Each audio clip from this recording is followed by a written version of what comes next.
A portrait, a rumor, a vault, each clue leading to the same forbidden truth buried beneath centuries of gold and silence. What began as a story of empire ends as a confession of blood, where the world's most powerful family discovered that the only thing harder to preserve than wealth is purity itself. It began with a locked drawer inside a forgotten London archive, a drawer no one had catalogued in over a century. The curator who opened it described the sound of the key turning as too loud for an empty room. Inside lay a bundle of silk-wrapped documents, brittle as moth wings, and among them, a portrait oil on canvas and signed, dated 1832. It showed a family gathered in precise Victorian formality, the palette rich and sober, every face rendered with meticulous care, except one.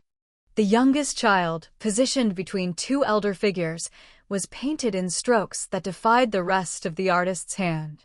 The face was blurred, smeared in tones of flesh and gray, as if someone had taken a wet brush to erase identity. Beneath the varnish, faint ridges of the original outline were still visible, a child's eyes, perhaps, once painted and then deliberately removed. The archivist turned the frame, expecting a nameplate, a title, anything to tie it to a known commission. Instead, only a single letter had been carved into the back of the wood, or when compared to the family ledgers from that year, the painting's origin aligned unmistakably with the Rothschild collection, commissioned in the London house of Nathan Mayer Rothschild himself. The discovery should have been routine, one more relic of Europe's wealthiest dynasty, but the painting's condition, its tampering, suggested something else. A concealment. A choice. In the weeks that followed, the portrait drew quiet attention from historians, then silence from those who studied it too long. The pigments matched the period, the brushwork matched the family's favored artist. Yet there was no record of any child fitting that placement. The Rothschild genealogies for 1832 were precise: births, deaths, marriages, all accounted for. No missing name. No stillborn entry. And yet, there the figure stood, a presence erased. Rumor among archivists spread like mold. Some said the child had died in infancy and the face was blurred to spare the mother's grief. Others whispered that the child had not died at all, but had been hidden, unfit for the polished public image of Europe's golden bankers.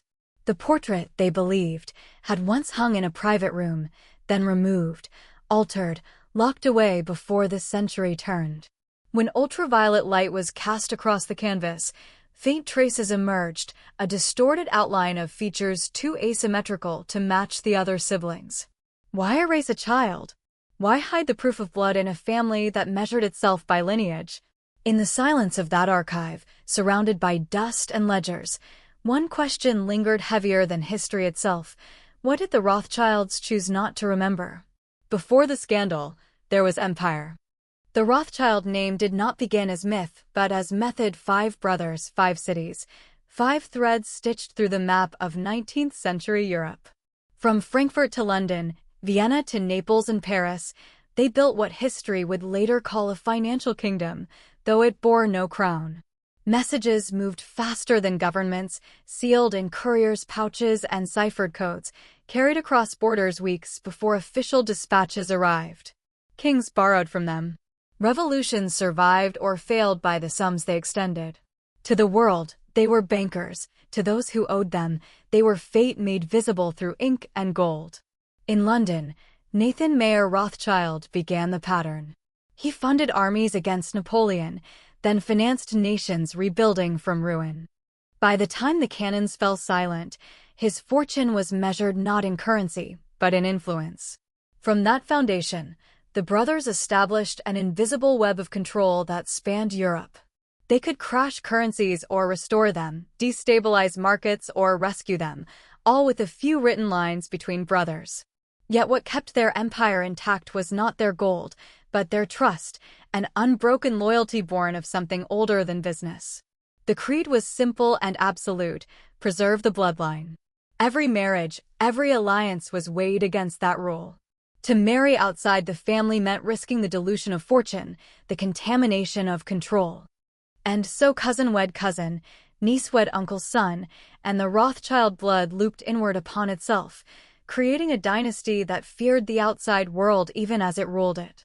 Their homes became sanctuaries and fortresses, both palaces filled with marble and mirrors, where the reflection of one's kin was also one's spouse, where children bore faces uncannily similar to both parents, and where resemblance became both pride and prophecy. Their empire grew in silence. The Rothschild brothers learned early that power prefers shadow. They avoided public display, refused portraits, and burned correspondence that revealed too much. The family crest, engraved on their letters, bore 5 arrows bound together, a symbol of unity, of blood inseparable from purpose. To outsiders, it was a mark of triumph. To those within, it was a warning. The family's strength lay in its close circle, and the circle would never break. By mid-century, the Rothschilds had achieved what monarchies could only dream of: sovereignty without borders, dominion without armies. Yet inside their estates, behind velvet curtains and portraits of ancestors, whispers persisted. The same devotion that had built an empire was quietly altering it. Blood preserved too carefully becomes something else. What began as unity was curdling into inheritance, generation by generation, a lineage folding tighter around its own perfection. The empire of gold would endure, but beneath it, something living had begun to twist. They called it a pact, though no formal paper was ever signed. It lived instead in the letters, those soft-edged parchments that passed between Frankfurt, London, Vienna, and Paris, carrying not affection but instruction. "The blood must remain pure," wrote Solomon to his brother Nathan in 1815. "We are 5 branches of the same root. Let no stranger plant their seed among us." The tone was not cruel, merely practical, as though he were discussing markets rather than marriage. Within the Rothschild family, love was expected to obey the arithmetic of inheritance. Money was not merely to be guarded, it was to be bred. Across generations, the pattern hardened into ritual. Sons were paired with cousins before they could choose otherwise. Daughters were raised knowing their wedding gowns would lead them not into a new family, but back into their own.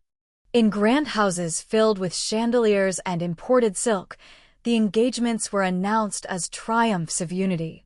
Toasts were made to family loyalty, to tradition, to the invisible fence that separated them from the world beyond. And beneath the laughter, there was always the same quiet refrain, whispered by matriarchs who knew the cost: keep it in the blood. Letters preserved in the Rothschild archive read like contracts of flesh. "The union of Nathaniel and Charlotte will ensure both fortune and safety," one uncle wrote. External alliances invite peril to outsiders. These were marriages of strategy, consolidations of wealth across nations. To those within, they were obligations masquerading as destiny. The children of these unions bore not only the family name, but its burden: features too familiar, temperaments repeating like echoes. Servants in the London and Paris homes would later remark, with caution, that one could hardly tell cousins apart when they dined together, the symmetry uncanny, unsettling. By the mid-19th century, the Rothschilds had perfected endogamy to a science. Of 30 marriages within the extended family, more than 20 were between first cousins. Their homes, scattered across Europe, became enclaves of mirrored faces and mirrored manners. No stranger blood diluted their empire, but neither did new air enter. Behind those iron gates, the family grew wealthy beyond measure and quietly fragile. There were whispers, of course.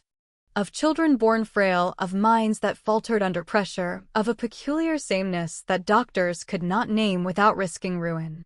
Yet no one spoke aloud what everyone sensed, that the creed which had preserved their power was now devouring it from within. The pact had achieved its purpose too well. The fortune was safe, the name untarnished. But somewhere in the family line, deep beneath the marble floors and sealed vaults, the blood had begun to turn against itself. It was winter in Vienna, 1828, when the carriage arrived before dawn, its wheels muffled by snow and secrecy. The driver carried no crest, no insignia, but those who watched from behind shuttered windows knew whose men they were. The Rothschild household on the corner of Judengasse had summoned a midwife, though the family doctor was already in residence. That alone was cause for whisper. The woman they brought, Anna Weiss, was discreet, known in the Jewish quarter for her silence as much as her skill. She was led inside before the city stirred, her lantern extinguished at the door. What happened inside that house was written only once, in a journal she was told to destroy but did not. The entry survives in fragments, ink blotted by age, words tremoring between fear and fascination. Born before sunrise, she wrote, a male child, healthy in form but strange in gaze. His skin pale, almost translucent. His eyes. I cannot say their color, for they seemed older than sight. She described him as beautiful, but not in a way that comforted her. The face of an angel and the eyes of an old man, it was as though time itself had been confused in his making, the new and ancient blended in one fragile frame. The birth was witnessed by 2 Rothschild brothers and a physician brought from Frankfurt, who spoke little and wrote less. Anna was told she would be compensated for her silence, and she was. Within the hour, her satchel was filled with coin, and a coach returned her home with warning never to speak of the night again. But Vienna was a city that thrived on rumor, and silence is never perfect. By the week's end, the story had spread through the quarter. A Rothschild heir had been born under a veil, marked by some curse or blessing depending on who told it. Some said the infant spoke a word before his first cry. Others said he did not cry at all. No record of the child appears in the family's genealogies. The following year's baptism registry lists no such name. The birth simply dissolves from paper, leaving only the weight of its absence. Yet Anna's notes persisted, passed down through her granddaughter, who swore the family tried to reclaim them decades later. She refused, saying, if they wanted the truth gone, they should not have let it happen. Historians who trace the lineage found a gap, one unaccounted year in the Rothschild birth tables of 1828. Some dismissed it as clerical oversight. Others believed it was deliberate omission. And still the rumor clung to the city's stones, that one child of immense fortune was hidden from the world, his face too haunting to forget, his eyes too knowing to name. Vienna forgot many things in the centuries that followed. But not that whisper. It remained, carried in the narrow alleys and candlelit synagogues, a story that no one could prove, yet none could erase, the night the wealthiest family in Europe hid a child they could not explain. Hannah Rothschild's wedding was less a union than a transaction dressed in lace. London, 1836. Spring rain darkened the cobblestones outside St. Swithin's, while inside, the most powerful banking family in Europe gathered beneath chandeliers that trembled with the weight of expectation. She was 16, slight, intelligent, with a face that reflected the family's unmistakable symmetry, sharp nose, pale skin, eyes a muted hazel like watered ink. Her groom, Lionel, was her first cousin, already a rising figure in his father's banking house. The guests called it destiny. The papers called it consolidation. No one called it love. After the ceremony, Hannah was led into a life of marble corridors and quiet control.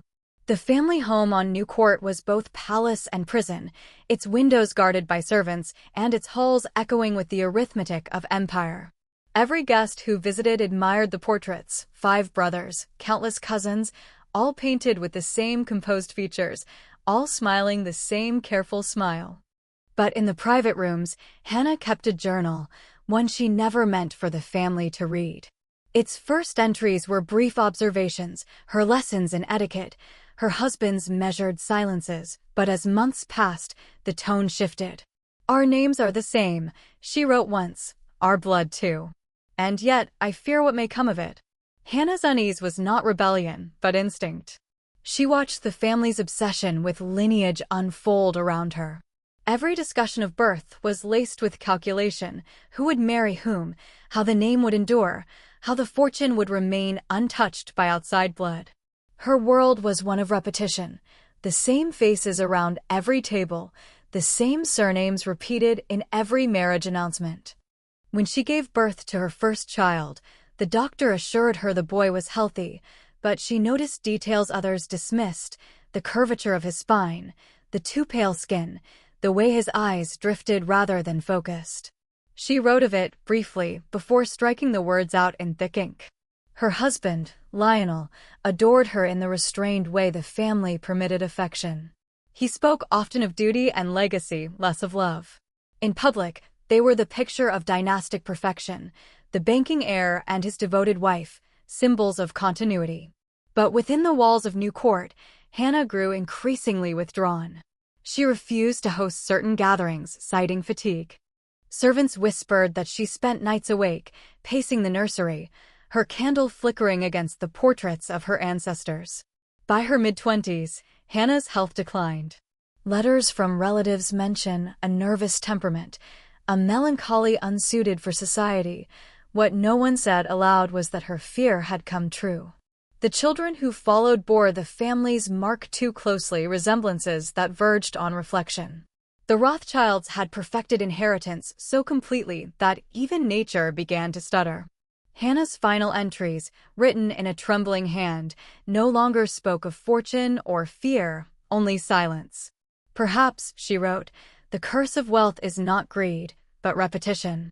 We have folded too many times upon ourselves, and now the pattern breaks.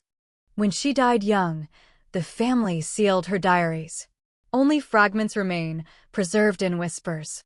But those who read her words say they carry the weight of prophecy, the quiet realization that the family's greatest fortune was also its most terrible inheritance.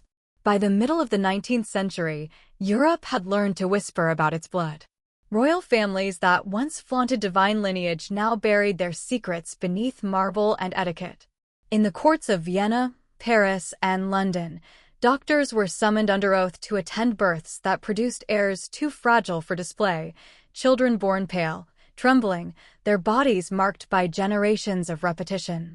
Among the aristocracy, such deformities were treated not as medical curiosities, but as trespasses against dignity.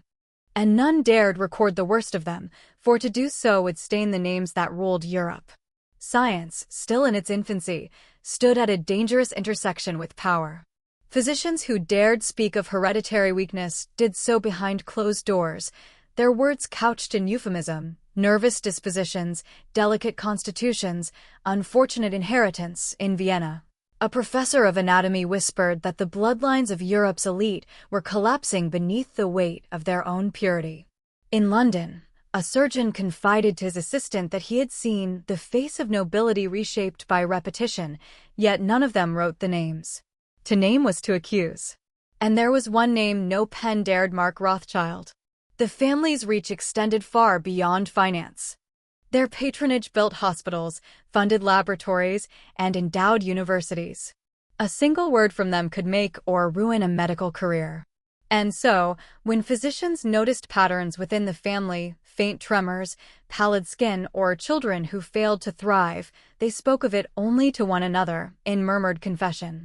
One London doctor's notes, discovered years later, describe a case of peculiar resemblance among first-degree relations, followed by a line struck through with black ink.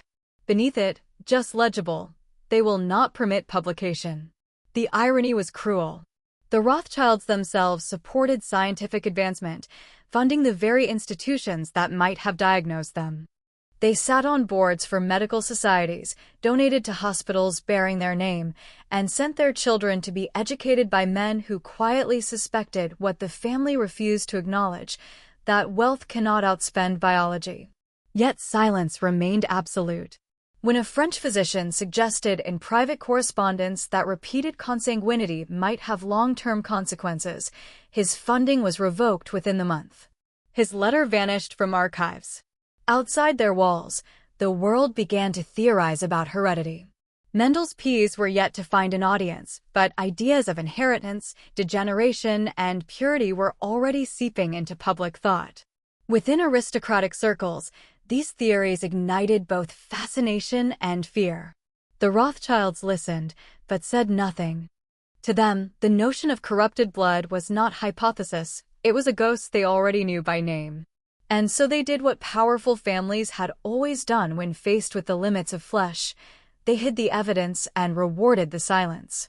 In the candlelit halls of their London and Paris estates, portraits of flawless ancestors looked down upon gatherings of cousins who were also spouses, heirs who were also experiments. The doctors came and went, their diagnoses sealed behind pursed lips and signed ledgers. The family's gold could buy everything but anonymity from time. The science of blood would soon evolve, and with it the truth, but by then, the Rothschilds had already written their own defense in absence.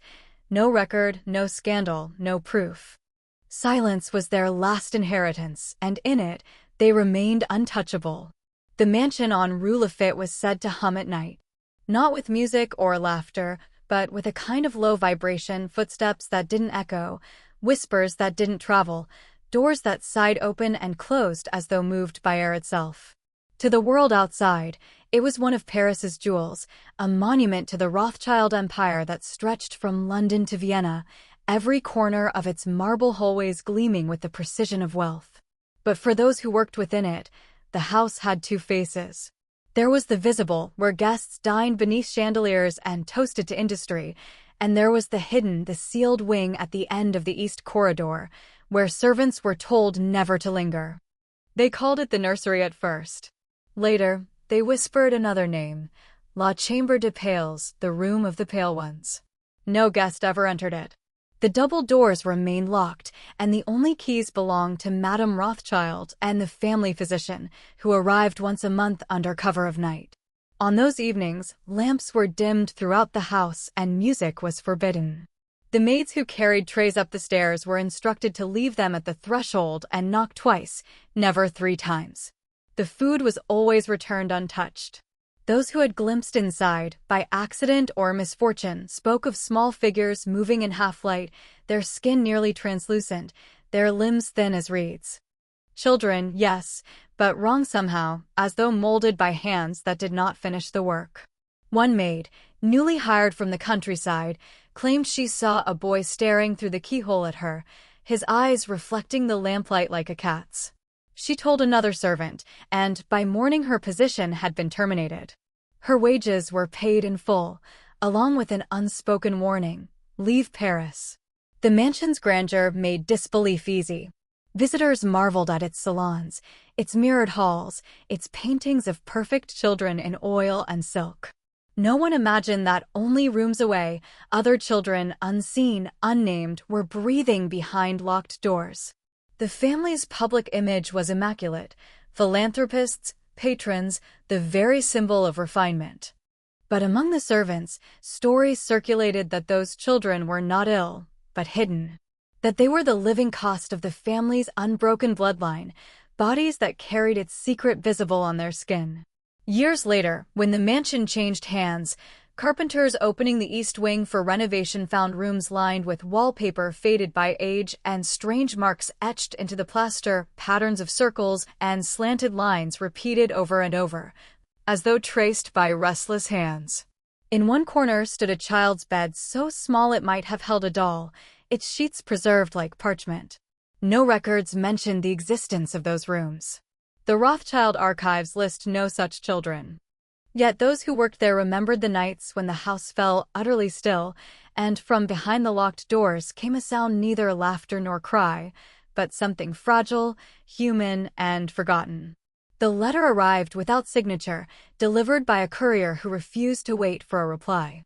It was sealed in wax bearing a crest that Dr. Charles Mycroft recognized immediately, a small circle enclosing 5 arrows, bound together. He had seen it before on banknotes and endowments, on the walls of hospitals built with Rothschild patronage. The message was brief and without explanation.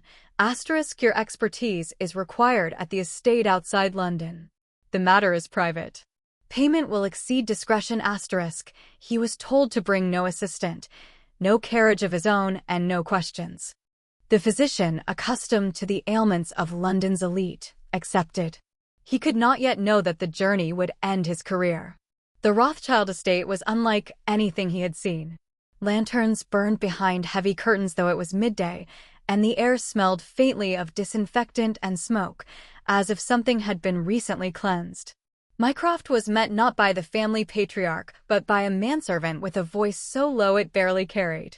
He was led through corridors lined with portraits, generations of the same face rendered again and again, men and women whose resemblance defied time. At the far end of a marble hallway stood a door barred from within. Behind it, someone was breathing fast. The room was lit by a single candle, and the smell struck him first, sweet rot mingled with chemical oils. Then his eyes adjusted, and he saw the child. A boy, perhaps 6 or 7, seated on a chaise, his limbs folded oddly, one arm shorter than the other, his head tilted permanently to one side. The skin was pale, translucent, veins visible beneath. But it was the boy's gaze that fixed him, wide, unblinking, as if studying the doctor rather than seeking help. When Mycroft spoke a greeting, the child responded not with words, but with a sound that mirrored his tone exactly, a hollow imitation, as though the mouth knew the shape of language but not its meaning. The family's physician, a man imported from Paris, stood silent by the wall. "You will not record this case," he said finally.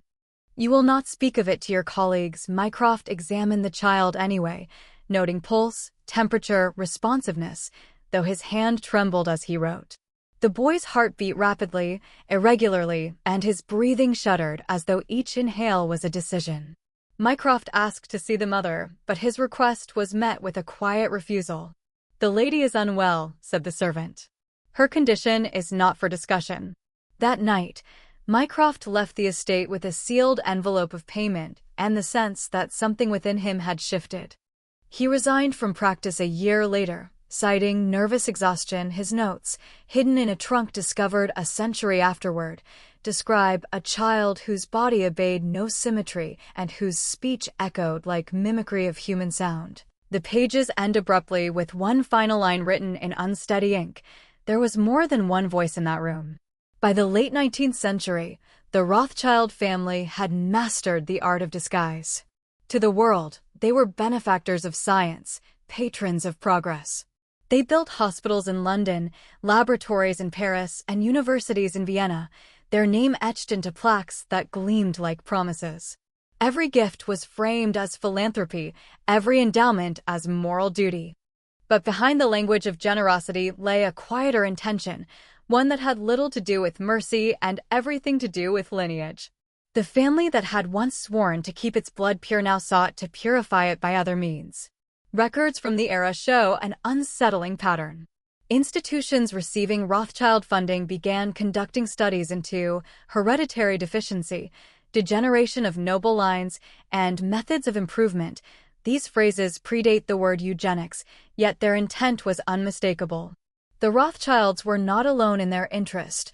Aristocratic Europe was already obsessed with the preservation of elite bloodlines, but they possessed the means to turn curiosity into experiment.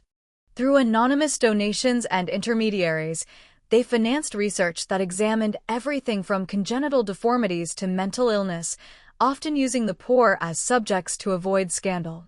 Letters preserved in a private Frankfurt archive reveal a correspondence between a Rothschild cousin and a Viennese physician discussing a corrective science of descent. The doctor wrote, "If we can trace what damages purity, we can restore it." The cousin's reply was curt and chilling, "Then you will have our support." Spare no expense and no names in public, the family funded maternal clinics and health societies. In private, they sought to identify the flaw they believed their own traditions had invited into the bloodline. Money became medicine, not for the masses, but for their legacy. The irony deepened as the decades turned.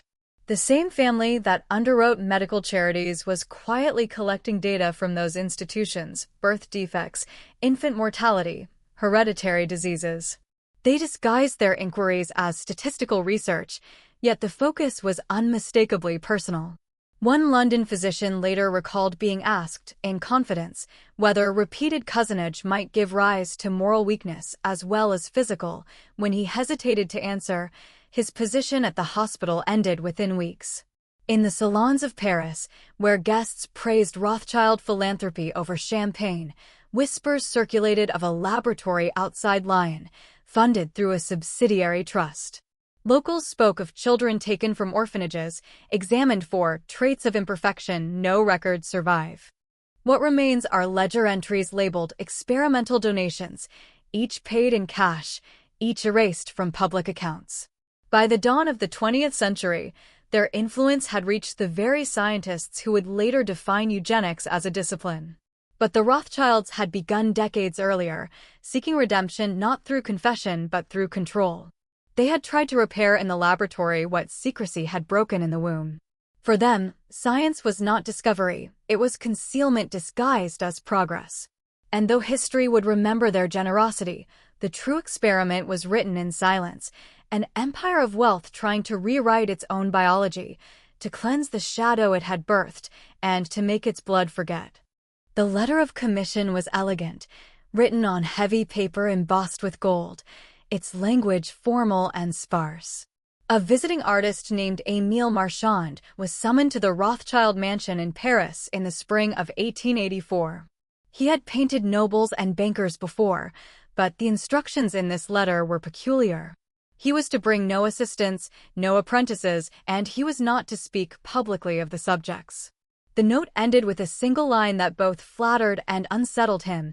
"You are chosen because you see beauty where others hesitate." Marchand accepted, unaware that the commission would end his career and haunt his name long after his death.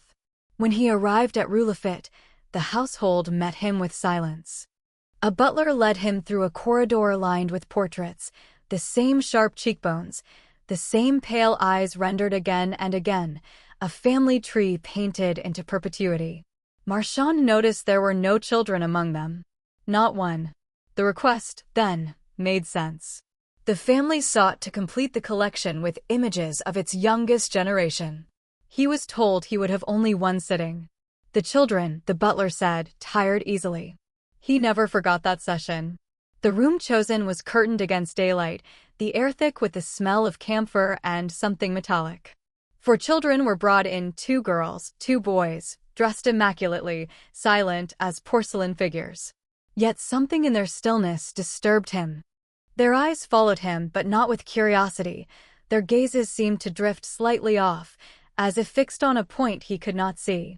Their faces bore the family symmetry, but exaggerated, almost too precise, like a reflection that had repeated itself too many times.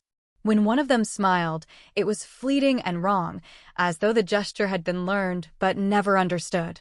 After only 20 minutes, he was told to leave. "You will paint from memory," the matron said, her tone polite and final. Marchand protested he needed studies, sketches, but was informed that the children were unwell. He obeyed, but his memory betrayed him. Days later, when he set brush to canvas, he found his recollection hazy, the faces blurred at their edges.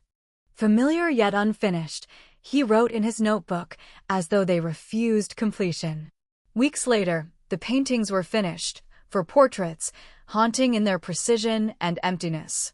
They were displayed one night in a small salon on the left bank, part of a private exhibition. Those who saw them whispered afterward that the children's eyes seemed to move under lamplight, that their faces bore a sameness impossible to explain. By morning, the portraits were gone, removed without notice, the gallery closed. Marchand's payment arrived by courier, along with a note of gratitude and silence. Years later, when his estate was catalogued, a small journal was found among his things. Its final pages were covered in charcoal smudges, circles for eyes, unfinished mouths, the same face drawn over and over. Beneath one sketch, in a faint trembling hand, he had written, "They looked like memory itself, trying to remember being human." By the end of the 19th century, the Rothschild estate in London had grown quieter than the city surrounding it. The house on New Court, once alive with carriages and callers, stood behind its iron gates like a monument embalmed in its own wealth. The family had withdrawn from society with a precision that looked deliberate, fewer public appearances, fewer gatherings, fewer lights in the windows. Neighbors joked that the Rothschilds had become ghosts who paid their taxes on time. But among the servants, the joke curdled into something else. They said the family's wealth had bought them everything except peace. Certain windows were never opened. Curtains hung thick as tomb cloths, sealing the interior from light and sound. Carriages left only after midnight, their lanterns dimmed, their passengers unseen. Delivery men were told to leave parcels by the gate. Even the mail was collected by hand, no postmen were allowed past the door. The housekeeper, a woman who had served the family for 30 years, described the change in a letter that was never sent. Asterisk the halls echo now. They speak as though afraid of waking something star. The family physician, Dr. Abram Lister, had once been among London's most respected practitioners. By 1889, he no longer accepted new patients. His carriage came only to New Court, his accounts paid in coin, not check. Neighbors noted that he aged rapidly in those years, his once steady hands trembling as he walked to the gate. When asked about his exclusive service to the family, he simply said, "They are not ill, only unwell," and refused to elaborate. After his death, his ledger was found to contain entire pages blacked out, as though redacted by his own conscience. What unsettled the nearby residents most was the sound, or rather, its absence. The Rothschild estate, sprawling and self-contained, should have been filled with life, servants, guests, laughter spilling through open doors. Instead, it hummed with silence so deep it seemed to swallow the street beyond its gates. One neighbor, a widow who lived across the square, told a journalist that the house sounded like mourning. She recalled nights when faint music drifted through the closed shutters, not the joyous rhythm of salons, but slow, measured chords that stopped suddenly mid-note, as if cut short. When London society speculated about the family's retreat, the theories were indulgent: illness, eccentricity, mourning for some private tragedy. No one guessed the truth, that behind those heavy curtains lived generations who had become their own secret. Guests no longer came because there were none to entertain. The children, those who survived, were educated at home, kept from public sight. The portraits in the drawing room were turned to face the wall, as if ashamed of their resemblance. Servants rotated quickly, few lasted more than a year. Those who left spoke of voices that carried through the corridors after midnight, the sound of pacing, sometimes a soft, broken hum that might have been singing or might not. By the turn of the century, the house was described in the local registry as occupied, but dormant. It stood amid the noise of London like an organ stopped mid-breath, the wealthiest address on the street and the loneliest. To outsiders, it was a symbol of power. To those who passed by in the quiet hours before dawn, it was something else entirely, a mausoleum that still breathed. In 1934, a cache of letters was discovered hidden behind a false panel in a Frankfurt townhouse slated for demolition. The paper was brittle, the ink brown to the color of dried leaves, yet the handwriting remained precise: formal loops, careful phrasing, the marks of a man accustomed to secrecy. The letters bore the seal of Mayor Karl von Rothschild, head of the Frankfurt branch during the latter half of the 19th century. At first glance, they appeared to concern family finances, debts settled, alliances maintained, but as scholars read deeper, the tone shifted. What began as business correspondence transformed into something else entirely: confession disguised as accountancy. The earliest letter, dated 1867, begins in calm prose before descending into unease. "Our union," Mayor Karl wrote to his brother in Vienna, "has preserved our fortune, but I fear it has turned against us. The blood grows narrow. There are illnesses which do not belong to the body, but to its memory." Later letters speak more plainly. Invoking what he calls the blood's rebellion, he describes children born delicate in bone, uncertain in speech, and cousins whose minds wander without provocation. He writes not with pity but with guilt. "Perhaps the fault is mine," he admits in one passage. "We sought to keep the world out, and have instead shut ourselves within a chamber of mirrors." Yet, even as his language drips with dread, the practice continued. Every attempt to change it met resistance. The Rothschild inheritance laws were clear: marriage outside the family forfeited both title and trust. To preserve the dynasty, the circle had to remain closed. Breaking that rule was an act of treason. One niece who wed a foreign nobleman was cut from correspondence entirely, her name struck from ledgers, her portrait removed from the Frankfurt salon. Mayor Karl's letters suggest he opposed the punishment, but lacked the power to alter it. "Purity has become our religion," he wrote in 1873. "And like all religions, it demands sacrifice." The final letters read like a man arguing with a ghost. He pleads for change, the need for purity must end, but each appeal is followed by silence from his correspondence. The family, spread across Europe, had grown too entrenched in its own creed. Blood was not simply inheritance, it was policy, scripture, identity. To question it was to threaten the foundation of everything they had built. By the 1930s, when the letters resurfaced, their warnings felt prophetic. Historians studying them after the wars saw parallels between Mayor Karl's private panic and the public ideologies that would later weaponize the same language of purity he had come to fear. The irony was unbearable. The very family that once sought to perfect its lineage had unwittingly written the vocabulary of its own anxiety. The letters remain incomplete, the final pages missing, perhaps destroyed. But one sentence endures, scrawled at the edge of a page as if written in haste. We have mistaken preservation for survival, and now the two are no longer the same. She entered the world in winter, 1889, at the Frankfurt estate where the snow clung to the eaves like lace. The birth was recorded, but not celebrated.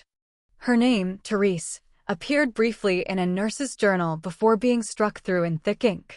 Officially, she did not exist. Yet behind closed curtains, the family whispered of her in tones reserved for misfortunes that could not be blamed on chance. She was the child of a branch that had folded too many times upon itself, a lineage so tightly woven that it had begun to choke. Those who were present at her birth wrote of a baby who looked unfinished. Her face bore the unmistakable signs of hereditary collapse, a jaw slightly misaligned, eyes too wide and too bright, as though seeing more than she should. But what unsettled the attending physician was not her form, but her calm. The infant did not cry. She stared, unblinking, until the doctor turned away. Within days, she was removed from her mother's care and placed under the supervision of a private nurse known for her discretion. The family's official announcement claimed stillbirth. The city accepted it. Therese grew in silence, tucked away in a villa outside Mainz under the name T. Rice, a fiction that hid her bloodline. By the time she was 10, her nurse recorded her peculiar gift with numbers. She could calculate long sums in her head, reciting patterns faster than any tutor could follow. Yet she never spoke. When pressed, she would write instead, her handwriting neat and identical to her father's. Letters sent to the family went unanswered, but money arrived regularly to maintain her care. Servants who saw her described her as a child of porcelain and glass, fragile but intense, with a gaze that made grown men look away. At 16, she was transferred to an institution in Basel, a private asylum known for housing patients of noble descent. There, her name changed again, Patient 47. The ledger entry describes her condition with clinical cruelty, congenital facial malformation, gifted enumeration. Mute by choice, the doctors, fascinated by her silence, attempted every method to provoke speech, hypnosis, isolation, stimulants, but she only smiled faintly, as if she knew a truth they could not bear to hear. When shown a mirror, she would trace her reflection with a fingertip and whisper a single sound, too soft to record. She died before 20, though no certificate bears her name. The asylum's ledger notes her passing only as subject expired, heart failure. Her body was claimed by anonymous relatives and interred without marker. Yet among the papers found decades later in the institution's archives was a small notebook filled with numbers written in perfect columns, each line ending with the same symbol, an inverted five-pointed star, the emblem of the Rothschild crest turned upside down. Beneath it, in her final entry, one sentence appeared in shaky German, "I am the sum they tried to forget." When Europe began to tear itself apart, the Rothschilds understood better than anyone the value of disappearance. Wars could devour borders, erase banks, and scatter dynasties, but they could also bury history beneath the noise of catastrophe. As soldiers marched and cities burned, the family's records were quietly moved from vault to vault, shipped across frontiers under diplomatic seal. What could not be moved was destroyed. Fire cleansed what confession could not. In London, entire ledgers vanished under the pretext of war loss. In Frankfurt, the old estate was bombed, and with it the paper trail of generations. Yet the silences that replaced them seemed too precise to be accidents. It was during these years that a strange pattern appeared in Red Cross funding records, donations of immense size, all bearing the Rothschild signature, each designated for medical genetics, hereditary health, or the ambiguous phrase, selective breeding research to the world. These were charitable efforts meant to heal a war-torn continent. To those who knew the family's past, the irony was unbearable. They were funding, in public, the very science that their private bloodline had feared for a century. In Switzerland, documents from 1918 list a Rothschild endowment to a clinic studying the heredity of weakness. In Vienna, another donation supported research into prevention of congenital afflictions. The language was clinical, benevolent, impossible to fault. But behind those phrases lay a familiar obsession, the desire to correct what centuries of endogamy had wrought. Historians later debated whether these efforts were acts of redemption or continuation, whether the family was trying to atone for its own corrupted inheritance or simply refine the science that once hid their shame. By the 1930s, as darker ideologies seized control of Europe, the Rothschild name disappeared again from such donations, replaced by trusts and foundations. Some of those same research programs would be absorbed by regimes whose rhetoric of purity turned philanthropy into horror. The line between guilt and complicity blurred until it was indistinguishable. A surviving letter from a family advisor, dated 1937, reads simply, "Better they study others than us." When the bombs came, fire did what secrecy could not. Libraries crumbled, mansions collapsed, and paper turned to smoke. Yet what burned was not only the evidence of crime, but the record of conscience. After the wars, investigators searching through Red Cross archives found fragments of correspondence, thank you notes from researchers, payment receipts, and one cryptic memo referring to the family's long-standing interest in hereditary correction. The Rothschild signature was still visible beneath the soot.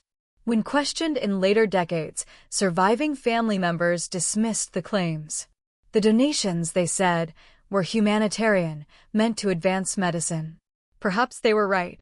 Or perhaps they had come to believe their own cover story, the way dynasties learned to sanctify their sins by calling them progress. In the end, the distinction hardly mattered. The fires had done their work. The proof was gone, the names erased. But beneath the ash, the question lingered like a heartbeat: was it charity or penance? The box had been misfiled for nearly half a century, buried in the British Museum's sub-basement where forgotten donations went to sleep.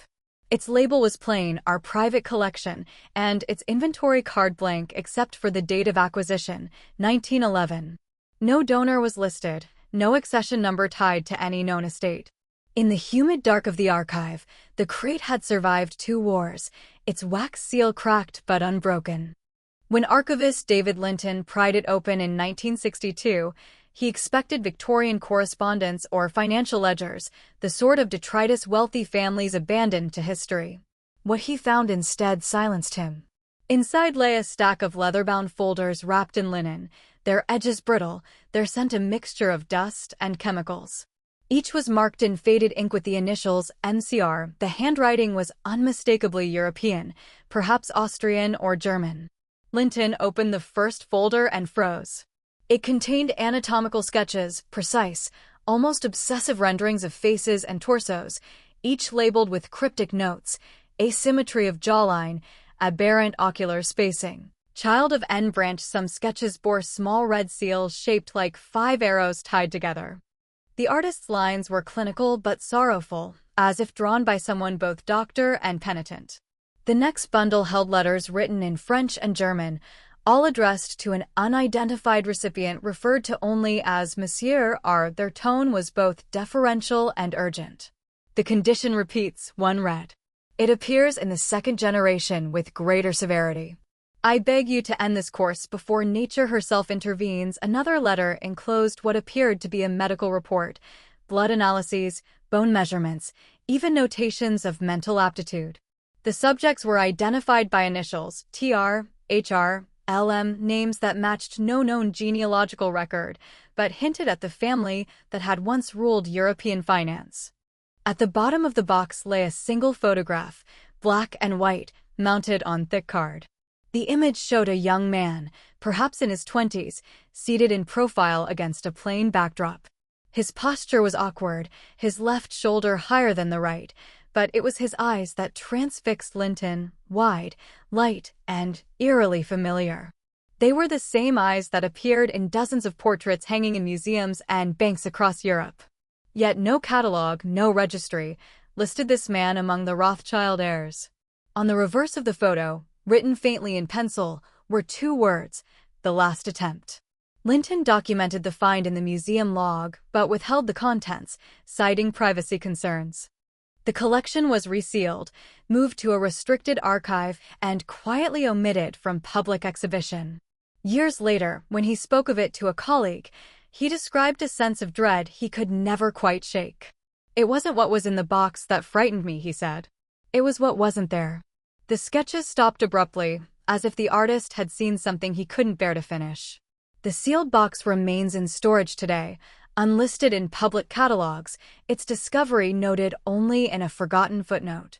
But in that photograph, the unknown heir with the Rothschild eyes, lingers the faint suggestion that some part of the family's secret survived, neither dead nor entirely erased, watching history from the shadows it built. By the time the 20th century neared its end, history had become a science of blood.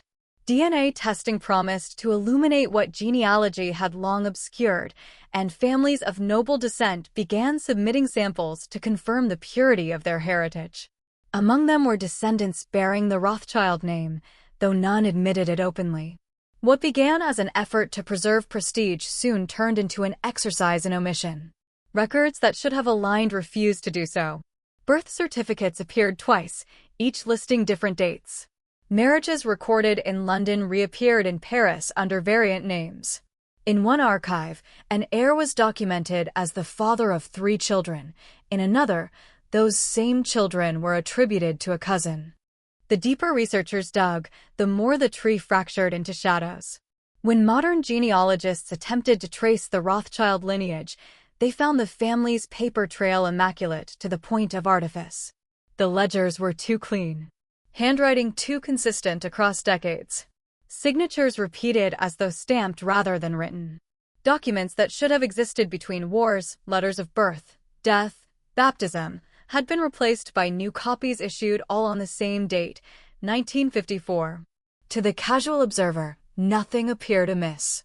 But to the trained eye, it was as if history had been rewritten with the precision of a banker balancing a ledger. Each inconsistency erased not error, but evidence. In the early 2000s, a private genetic study commissioned quietly through a Swiss laboratory brought the family's silence into sharper focus. The results were sealed, but 2 technicians leaked fragments before they vanished into non-disclosure. They spoke of unusual patterns among participants, a high frequency of certain recessive markers, traits associated with long-standing endogamy. No single disorder defined it, rather, a cluster of inherited weaknesses that, taken together, painted a picture both tragic and undeniable. Yet the family's lawyers moved swiftly.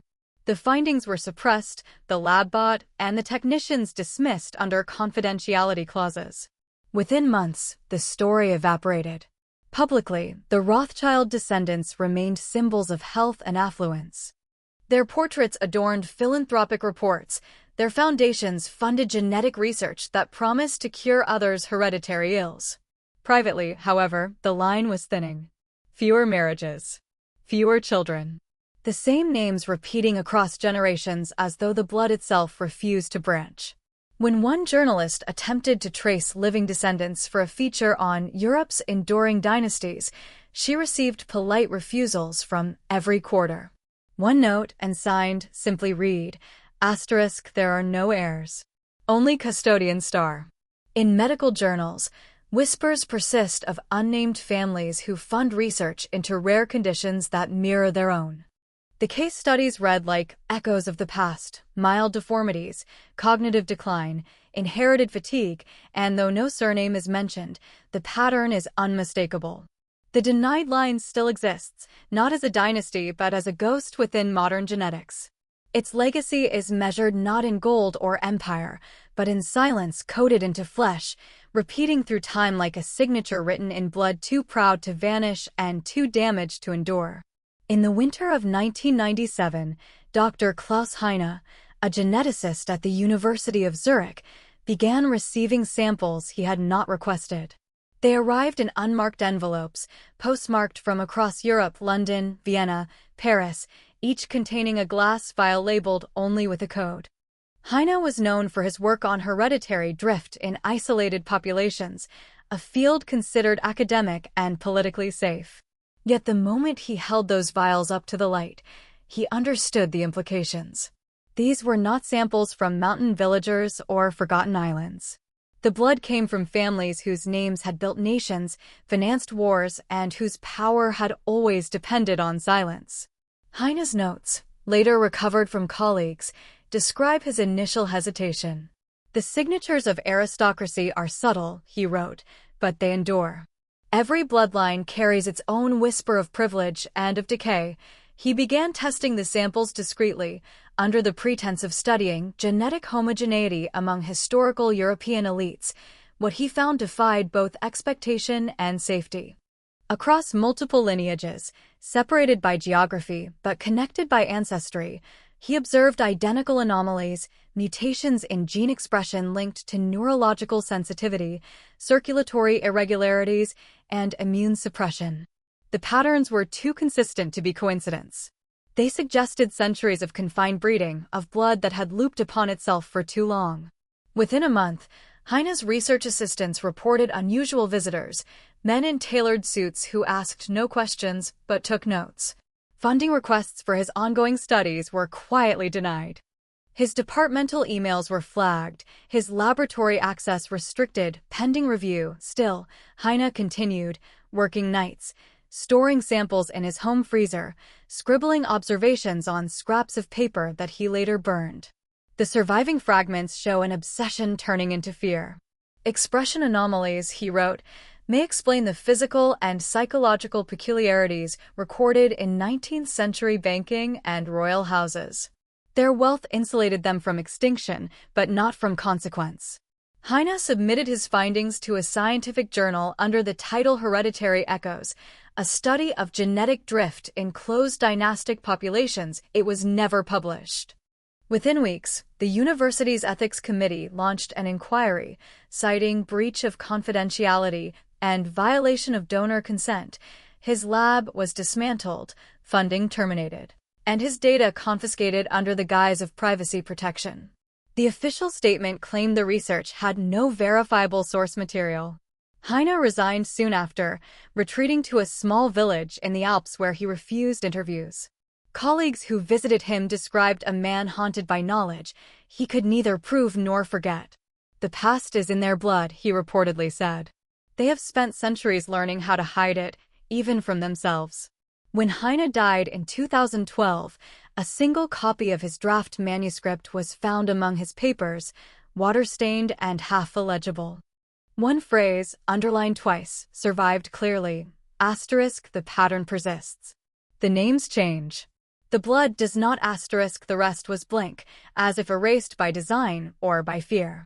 The tape was said to have been recorded in a Paris apartment in the summer of 1998, during an interview that was never meant to leave the room. The man speaking called himself only a cousin, though his accent and references left little doubt of his lineage.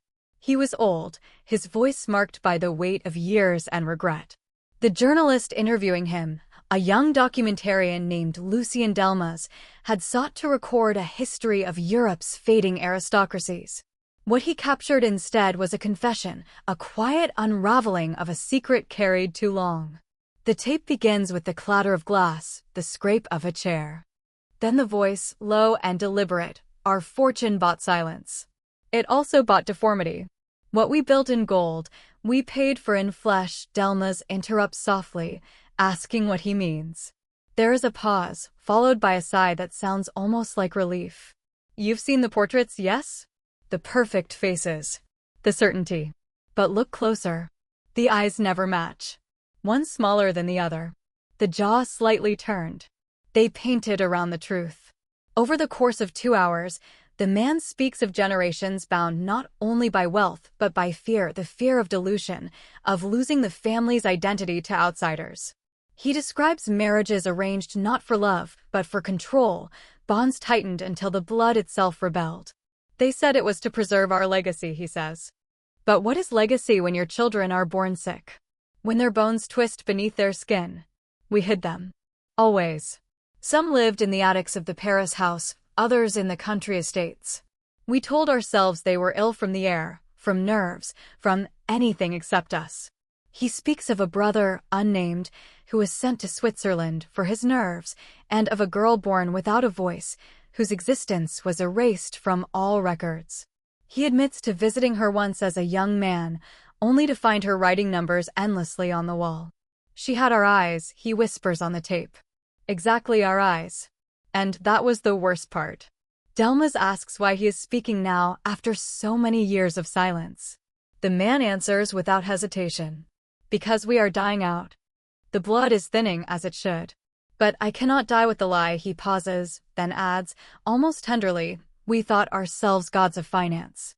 We learned too late that even gods have genetics. The recording ends abruptly with the sound of the old man coughing and a door closing.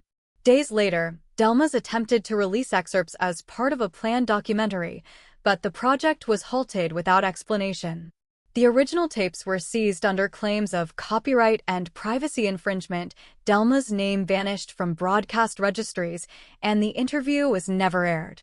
Yet a transcript, leaked years later, preserved the confession's final words. The family will deny this. They must. It's the only inheritance we all share, the silence.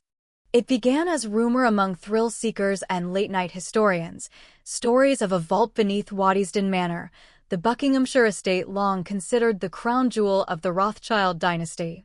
Built in the late 19th century as a monument to refinement, the manor stood immaculate, its turrets gleaming under the English sky, its galleries filled with rare tapestries and priceless art. But those who worked the grounds whispered of something unseen. Electricians repairing cables near the east wing claimed to hear hollow echoes beneath their boots, as though the soil concealed more than foundations. Gardeners reported vents hidden among rose bushes that exhaled faint warmth even in winter. When they asked supervisors about the space below, they were told sharply, there is no below.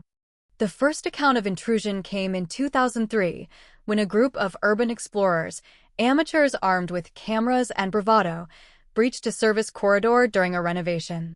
They followed a narrow tunnel lined with decayed brick and conduits until the air grew metallic and still. One of them later described finding an iron door, bolted and sealed with rivets as thick as a man's thumb. The door bore no markings, only a faint imprint of 5 intersecting arrows, the Rothschild crest. On its lower edge, the floor showed a seam, a hairline crack that leaked cool air smelling faintly of chemicals and dust. It wasn't just a cellar, one explorer wrote. It felt like something built to keep the world out or something in. Weeks later, they returned with better equipment, but found the corridor bricked off. When they reported their discovery online, the post vanished within hours, and their footage was deleted from hosting sites. 2 members of the group claimed they received letters threatening legal action from an unnamed foundation. But whispers persisted. In 2011, a team from Oxford conducting ground-penetrating radar tests on the estate grounds detected an architectural anomaly beneath the east wing, an enclosed void roughly the size of a chapel, with a tunnel extending north toward the gardens. The official report called it structural irregularity, likely drainage, yet the imagery showed patterns too deliberate: rows, alcoves, perhaps niches carved into stone. Unofficial sketches of the vault describe walls lined with portraits, unfinished, faces blurred or painted over, alongside what looked like medical instruments preserved under glass. A few claim to have seen small depressions in the ground like unmarked graves, each framed by tiles bearing no names, only dates. If these accounts are true, the chamber was not meant for wealth, but remembrance or containment. Waddesdon's curators have denied the story with elegant precision. "The manor possesses no such vault," one spokesperson said, and any claims to the contrary are fabrications by those seeking sensation, yet requests for radar data and blueprints have been quietly declined. Visitors today still speak of a faint vibration under the East Terrace, a hum that fades when approached, as though the earth itself is breathing. And sometimes, when the fog settles over the gardens, lights appear in the windows below ground level, steady, yellow, and unclaimed. Whether by design or decay, something beneath Waddesdon endures, sealed away with its portraits and its silence, waiting for history to remember what the family chose to forget. The camera drifts slowly through corridors that once glittered with empire. Portraits hang in the half-light, faces repeating across generations, eyes identical, gazes fixed upon nothing. Dust swirls like smoke in the air. The voice of the narrator comes soft, almost mournful, cutting through the silence with a truth that sounds less like revelation and more like surrender. The film does not accuse. It remembers. For centuries, the Rothschilds were symbols of endurance, of how wealth could outlive revolution, how blood could bind across kingdoms. Yet behind that legacy lay a quieter inheritance: fear. Fear of dilution, of loss, of becoming ordinary.